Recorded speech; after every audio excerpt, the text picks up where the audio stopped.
So someone's asked me about pushing and pulling in CSL. That's part of something we do as well, but in a different way, because we're trying to do it in a more subtle way. For sure, you can sometimes push someone away from you, but the problem about pushing someone away from you is they can come back, right? And Wing Chun is about getting close range. So once you get close range, you want to stay in close range. So if I'm in CSL range, we're using CSL as a platform, obviously. It could be sparring as well, so there's no problem. But if I'm in CSL and I've come in tight and I'm going to this position that I want to get into, why am I going to push them away from me so we can start again? They can kick me, right? Or why am I going to be in CSL and get into the position and double palm someone away from me so they can kick me? Or they can just start again, even, right? Or they can counter me, right? Because when you come in, if you do a lap sound to me, you come in with a double palm. That's a good lap sound. But if you do a lap sound, do a double palm. You come into I can just redirect that, okay? Because it's not the most efficient. The lap side is faster, right? Wing Chun is an efficient art, and the speed comes from the timing and positioning, right? So when we're rolling here, I want to try to set up the lap side and strike in. So I'm already ahead. My next technique is either he's going to defend, I'm going to lap again, I'm going to strike, right? I don't want to now push him away from me because he's just going to come back again, right? But also the push is really from the shoulders, right? I want to push. If I'm going to push, really what I want to do is breaking structure, strike. I'm going to push with my hips to control, but not push very far. Just so I push him to take him off balance. So the push is more to disturb his structure and control his structure and keep him off balance, right? The push shouldn't really be to eject him away. If you're fighting multiple opponents and there's two people and you want to push someone into someone, that's fine. That's the time to do it, right?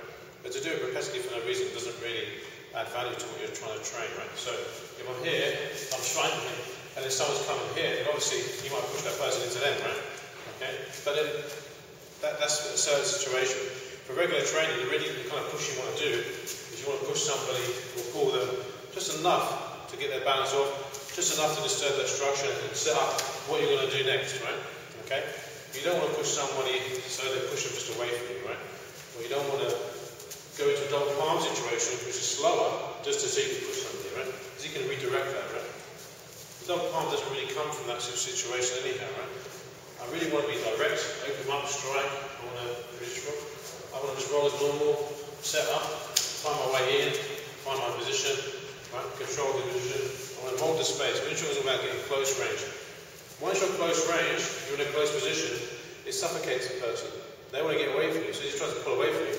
That's when I can unload my heavy strikes, okay? Because he's moved away from me. If I get close and push him away, I allow him to then load strikes back to me. So it's kind of going against what we want to try and develop, the way we do it, right? So that's why we don't really over-push. Our pushing is more from pushing into the structure, delinking, taking his balance, right? Finding places to put him off balance so I can strike him from them positions, right? I don't want to get all that time to get in and then push him away when now he's free to do what he wants.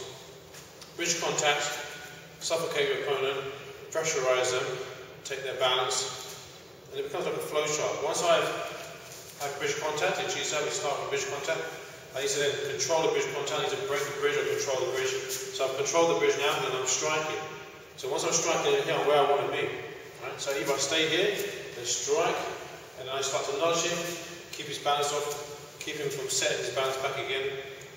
Or he tries to run. If he tries to run, I chase him, right? When I chase him, I'm loading my heavier strikes because he's giving me striking positions, right?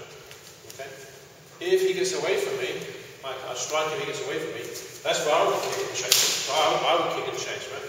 So every time someone runs from me, I would kick and strike. And I had a guy the other day saying, you know, one of his students cheats out of me, and I have to resort to kicking him. It's like a slightly weird situation, but I don't even know who the guy was. But anyway, if someone's getting kicked by me, usually they're running because otherwise I won't be kicking you, right? So a lot of guys do CSL where they try and back away out of range. So when I hit you, if you back away out of range, they're not going to kick, and they're going to enter, right? That's going to be the normal ebb and flow of CSL for us. Some people don't kick in CSL. We do anything you want to do in CSL. CSL is a platform for you to experiment with your movement and your technique. So there should be a limitation on what you're doing. There should be some etiquette in terms of how you're going to practice, right? But there's no limitation on what you're doing. So kicking is normal. So if I'm pushing you away, I'm giving you the kicking range, right? If I'm striking you and I'm pulling you in, I'm suffocating your kicking range because now you have to kick. I'm controlling that distance and I'm still in good bridge contact, right? So I can step in, disrupt you, and push you, but I'm not going to push you too far. If I push you too far, I put you into a kicking range and you can just attack, right? And then I have to re-bridge again. There's no point. We've already got bridge contact.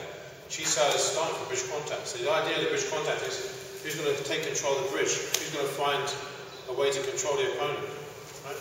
If we have bridge contact and I just come in, spend all the time coming in, and I push you away, then we're starting again.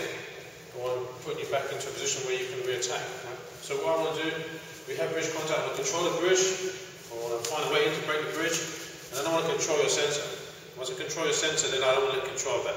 So you try to return your structure back, right? Then I look for a position to re-attack and suffocate the position.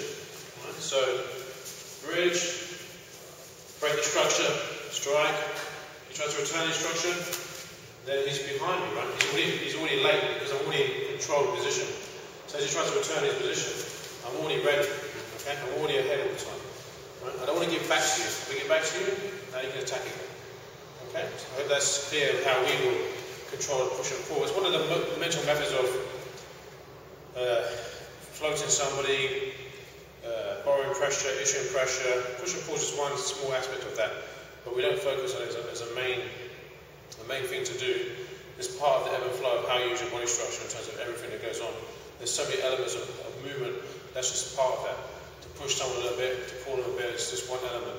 But don't make it exaggerate. If you exaggerate that one element, it becomes something that's not actually going to happen in a fight. Once you clash, you want to stay in control and dominate the opponent. You don't want to give them a way out.